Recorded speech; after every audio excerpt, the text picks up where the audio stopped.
tai. Hai nane.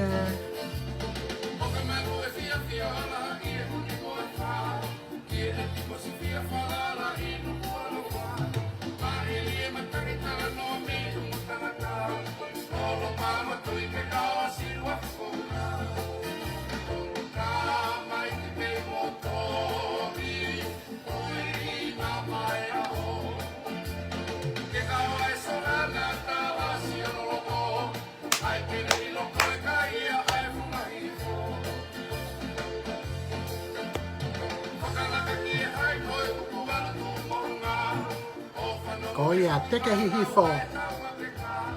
Hai istu ofat kitonga.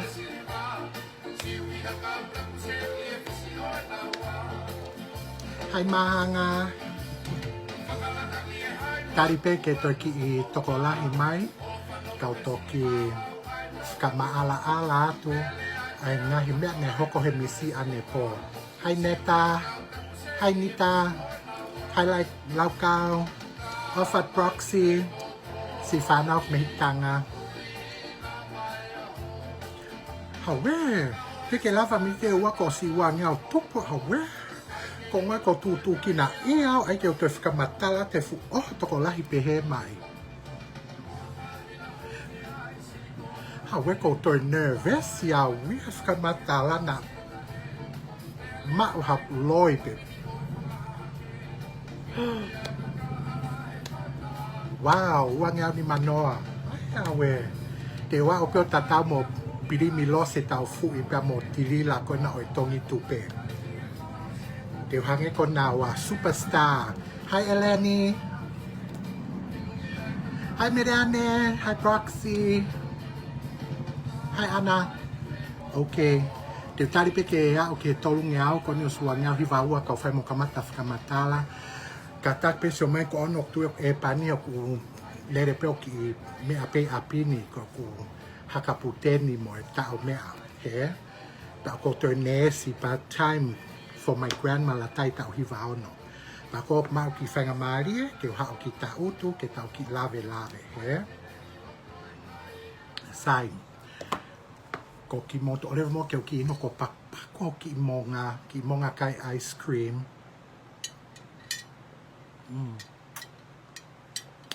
Hawe mea ko ifai vai. Ko mea no ko juice of life. Sai.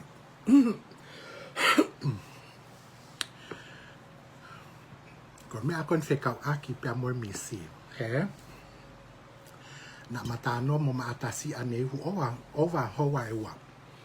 Ka ki mua peko ne matalano ki he misi. Ne ma ostalano mai pe maua pia mo maatasi ngahi wike mai ki mua teke whai misi. Ta mama atasi pe te utatia pau ilo ko ni e kawa ma atasi he kau whakamau ko ni he Miss Pacific Island whai ko ni ki Solomone. Tala mai lewa ma atasi Loni please o te ke tala noa holo pa tangia don't worry ma wha he pa ngata pe ya maua pe mat tala noa. Sai a wat ko ke misi wike ko ni o misi ko kamata everything me he kamata anga ko ni o misi. Whai lewa whakataha kau whakamau.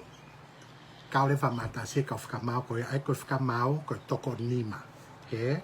Ko maatasi me tonga ki whewhine me Solomone ko motua ko Jerry Brunt. Mo manatu e hingoa ko ni ko Jerry Brunt o ko hanga ai atu. He? Ko Jerry Brunt ko hawhikas ko rea ha moa. He? Ko ki I motua lewa e taha ko ki Papua New Guinea pa mo whine motua lewa e taha ko Vanuatu. Sai. Ko whai toko ni mako kau he te pire whakamau. Ha ulewa e ngoua whine mātua me ha moa. Ko e ngoua ko ia, ko e toko taha, ko e CEO, ko e ki whine motua e taha ko e sekeritari. Ko e o mai ko ni ngoua ko e me ha moa, ko e ngau na kau I he pageant committee. Okay? Ko e ni, ko ngoua e ni ke pok mo lava asio mai ka nawa. Yeah?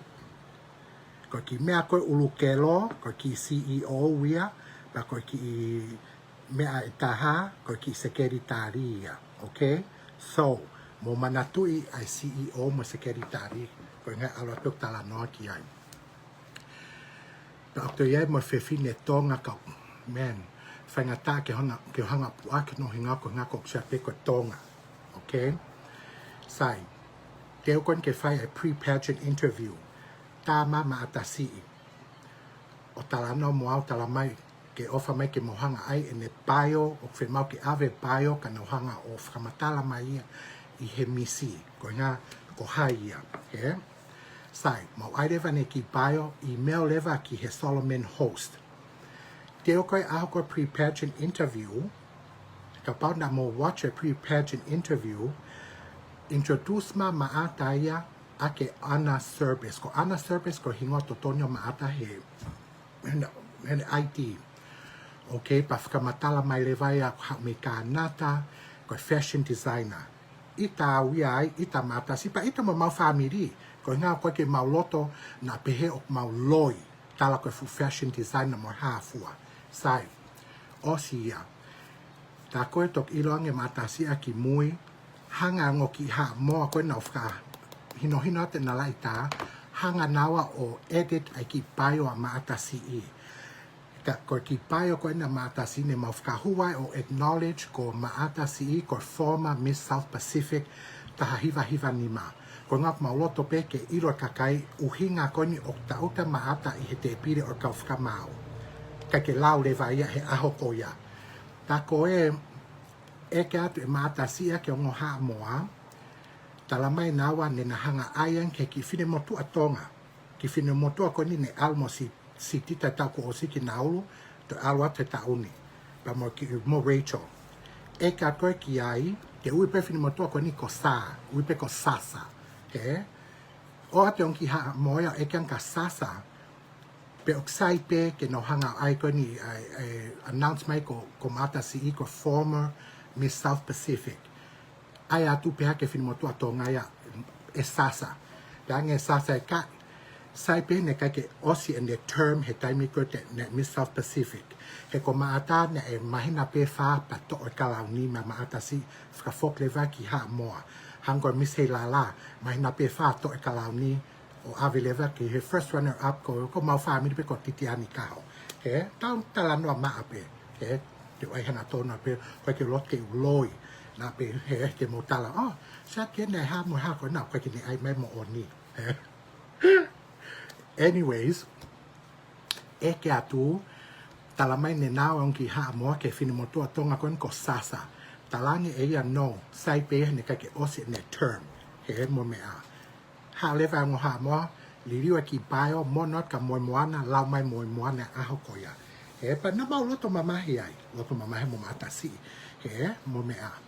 Pa talanga matsi, you must fetutake ke nau acknowledge koe I he po lahi, po kalauni. He toko lahi kakai koe ki nau to ilo nau to koe maata, koe futao ne tolu noa.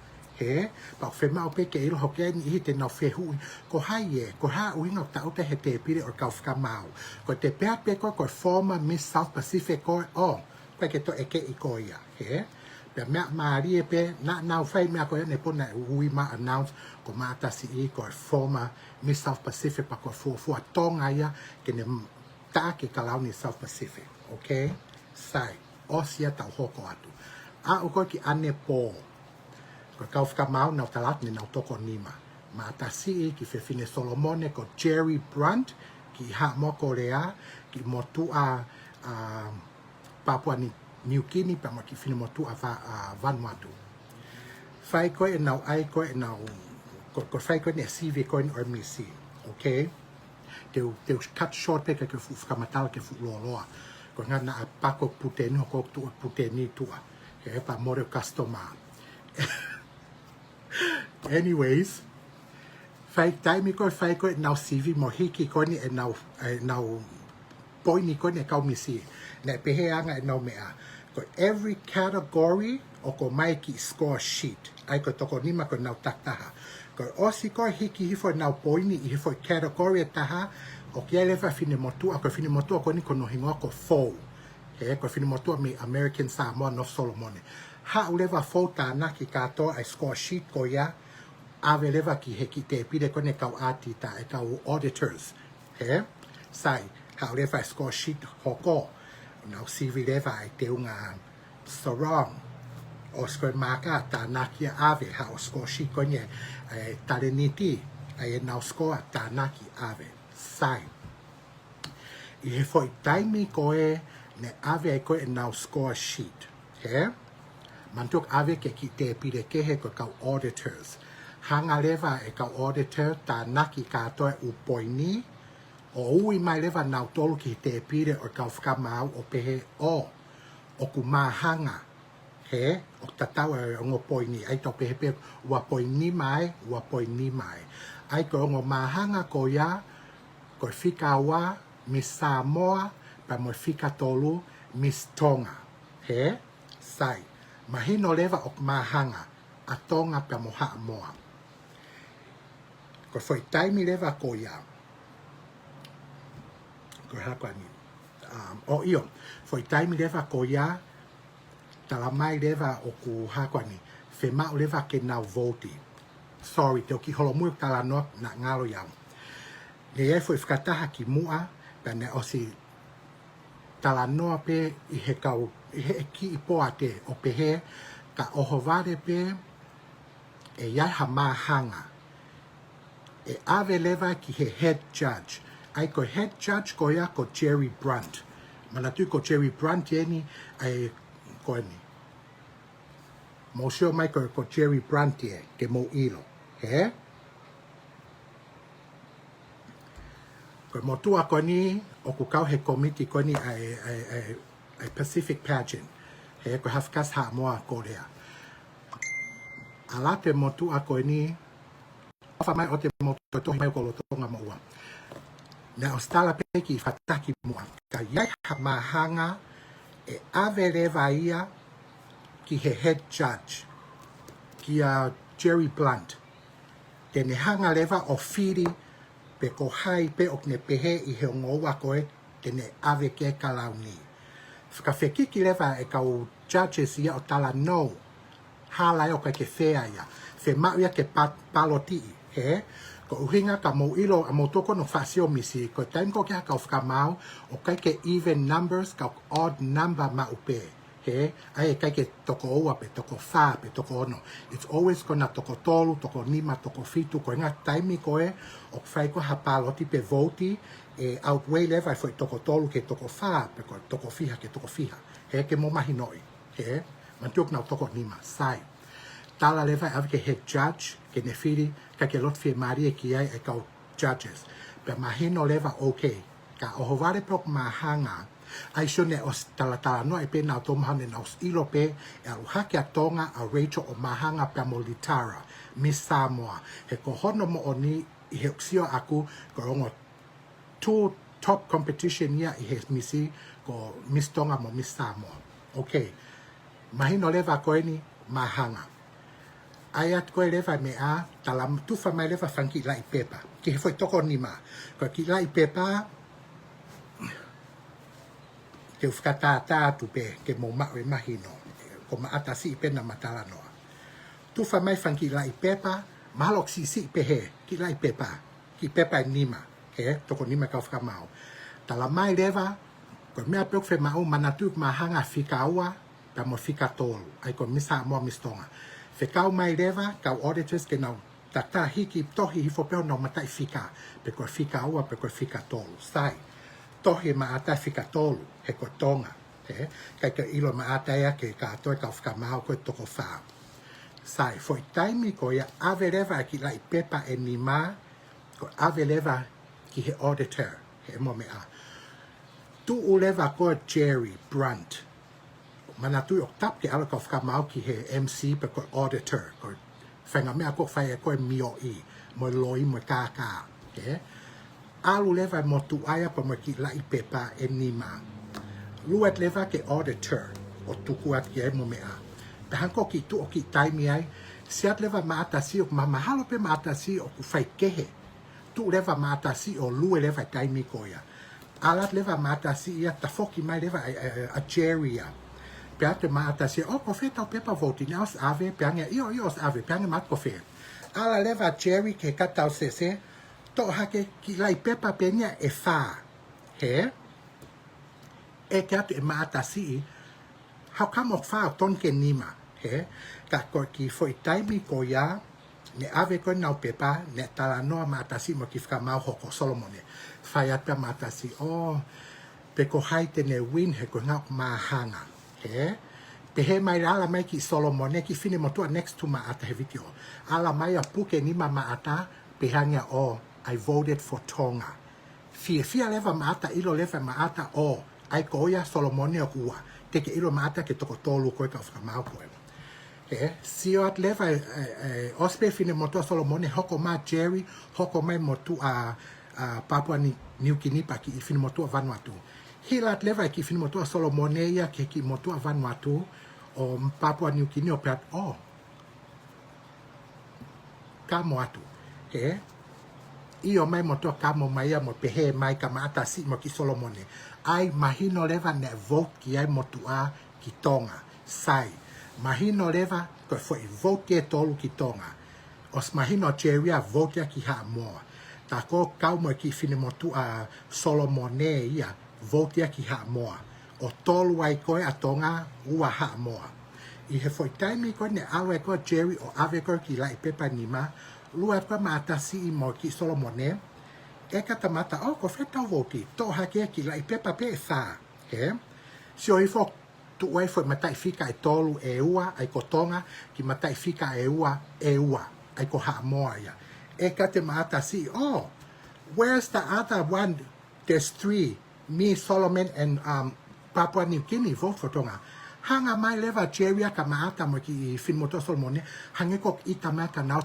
o tukakia na wa pe okay to ko tahe mo tok loi mo ngawe ake kaka pe hange mata si no o te ke loi ko ia os mahino e mau tolu ia he kona ua mai e solomone ka ko mo toko wa ki he mea ta koe alwatu ko Jerry ave pe la I pepa e ua ko e Tonga ua ko e Hamoa ki pepa ko e taha ko ai ko ne tolo ake Tonga hanga nusi o fao ala pe talange sai pe ka ke to hiki au ia te verbally vote ya tu pe au ko nga e fka matala nguta te talange leva ka na tolu ko au ia ko pick number 2 ko Samoa au hake leva ha mo point tolu ka ua pe Tonga okay mana tu ko ne fufu ia ki lai pe pa ta fika tolu ai ko Tonga o kamata ai ko e va ke ane po pa mo sio pe ki video te mo whanonga pe hele o maata si pe haka maata si this is unacceptable he ita maata si tu mai rewa mongo ki whaka mauko o na whaka mo oni atu ki he ki po ate solomone na voti toko tolu ki Tonga ai o ku fo I rewa ha moa he poini pe ua ka poini tolu a Tonga he sai whai rewa nau whelau aki mo mea ane po manatui pehe mai leva ka auditors ia sorry o si close o si ui leva litara ia Miss Samoa ta kwente ta ko te mea ne ta te rea pe ka motolu tau kai nga Tonga you know offer mai si fka offer ki Miss Samoa he faka offer ko ke si kau ia ha mea taha he mo fua pe ka pau ne ko mea ko ni ui a Miss Tonga ka fai e ka te moloto ke na woma to taaki te kalauni me tau tolu no I don't think so hange pe ko si ha mo pa si sai pe litara ya ko kovieni a Jerry ko ha ko ni o ka ki tau si loto ke to si fka fok ma kalauni hang pe ko Tonga ka ia te au mo o fka kau sai ko o si ui leva misi pa ko ilo ko kau ha mo he I kai te nau te fka fok mai pe te nau to mea o hif na toke te whakafok me kalaungi. Ma tuko o si ui, pia ka pau e whakafoki mai ki Tonga, e lahi lewa ka kai te nau launga mo hanu o tala tan ne mo ka mai pe me he kuohi rio mai ke kuongani.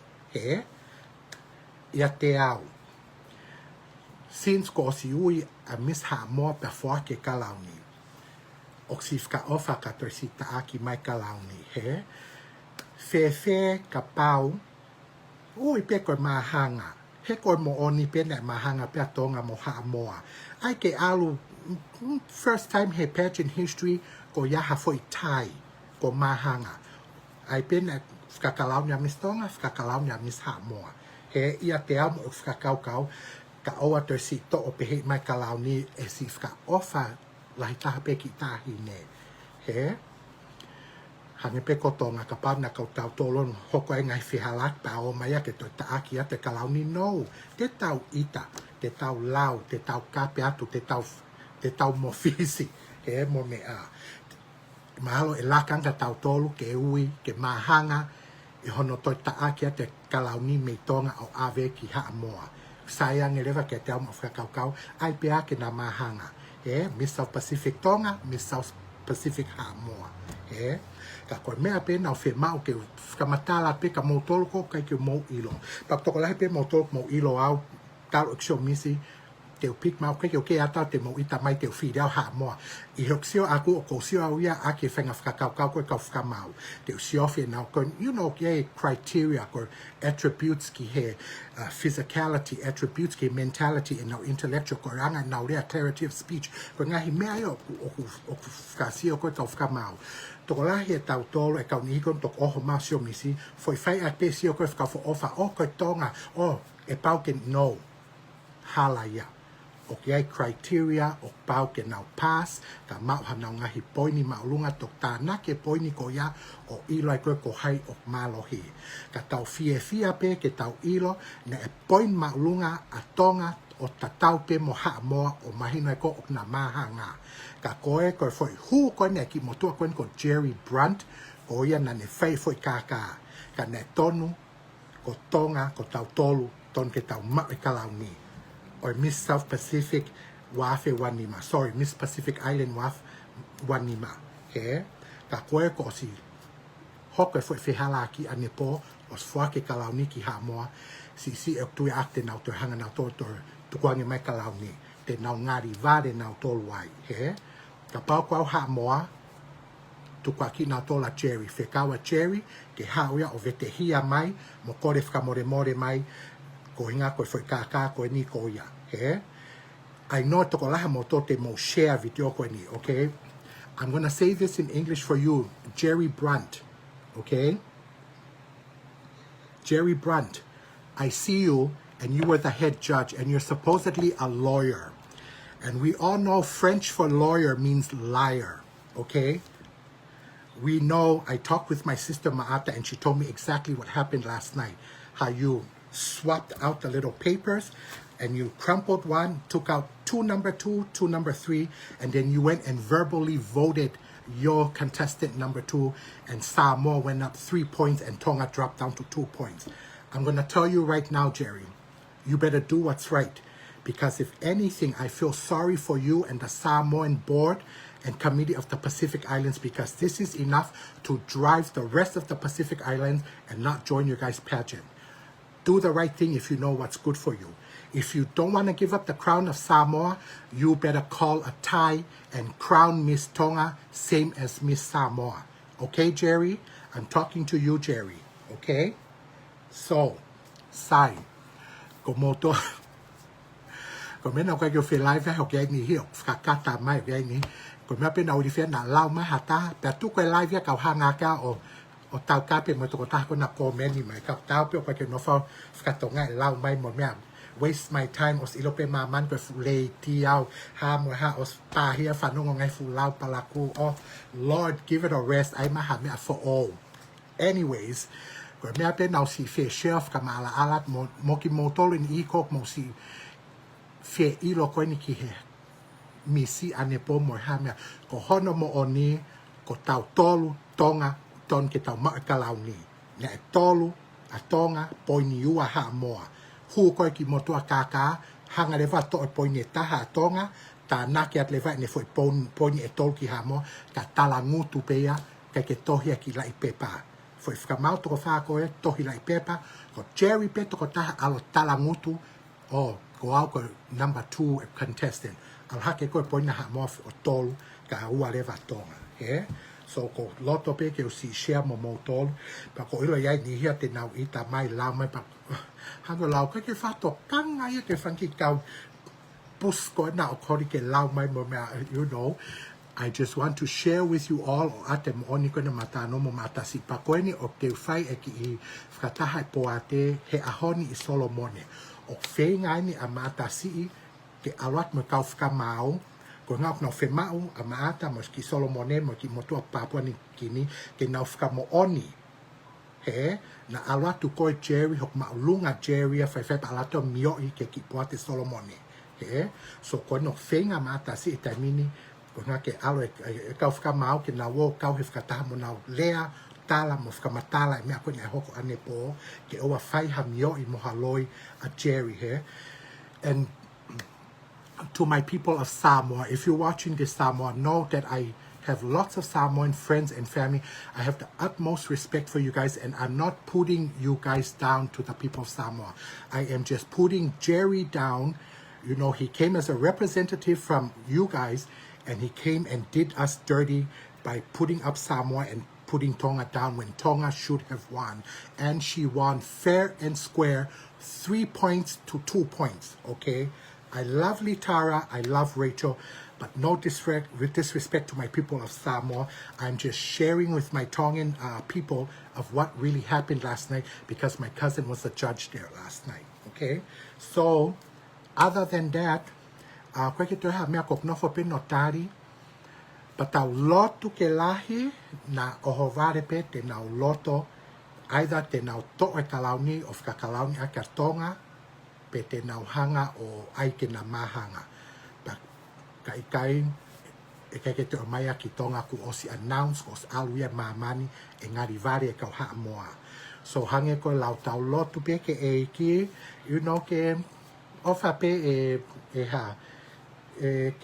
ke tau ai e mea e whaunga totonu, he, ko Tonga na ne mau e mea ko e ni, he, pe tau fie ka ko toi mea pe ta please ko kore atu please o mo te motor si lau ke ki Miss Ha mo hala ke te kauia pe te ne ilo ha mea hangi pe ko ri cholo ka pa na mo shofi ai misi he video kan time misi na ke shopen ko atunga pe na Tonga mo ha mo na piki ua holo pe ko na atunga pe ni o takai holo ko hangi ki best friend he pa ko viki ma pe Tonga mo ha mo because I he kato e South Pacific ia te au ko Tonga mo ha mo ko tau tolu tau vau fitaha. We have a love and hate relationship with Samoa. We love each other and we hate each other. He? Ka koia pe, o ref ke win hoki vai ko pakpako ki I monga kai ice cream me.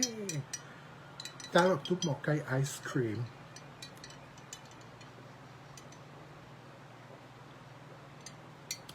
We ko hanga fu emoji kata ko na hanga ha mo manuki I mai a tala ko winu vai mo ki monga kai ice cream me sai ko ai kai nga ko si ma ha ofalahia ka montolo ko no fa pe ko no tari ka mata si I ke ta mai pe ko ha ola o misi hok to fai mo na funky fuaki me ofa he honi ba ko ke Europe fai ka ta ki mo pe to fai o si ko ne fa ko funky me of ko ne e fan ka misi na special awards mo me a ka ta lo tu pe ke lahi ko na ke alo me a ko ni he fo nga totono he ka ko ne mahino mai pe me ma atasi te uto either te utohi mai pe te uto live mai ko ke ulo ko ha mo mo loki ai ke utohi pe te uto live mai pe io sai pe isto con na mu os paco e putenia to ka tai leva ai mo ki fratata foi puten paco okay kaya ofat neta ofat lolo Bruno kosi ofat kamoto ofat mary a wetuka e oscar to te lo ka to mo hingo mo me a he ofat to Julie Julie I used to look up to you when you were in school Tonga High with Betty he taimi ko in the 90s for hikaki Tonga. So anyways, I love you all. Let's all pray for the best, please. Love Miss Samoa Litara Allen. She has nothing to do with this. She is very innocent and she don't know what is going on. And I feel sorry because of her relationship with Rachel. They bonded over time. But anyways, I love you all and I will get back to you once I know what's going on. Let's pray and hope for the best. Here. Okay. Cheers. Ofato.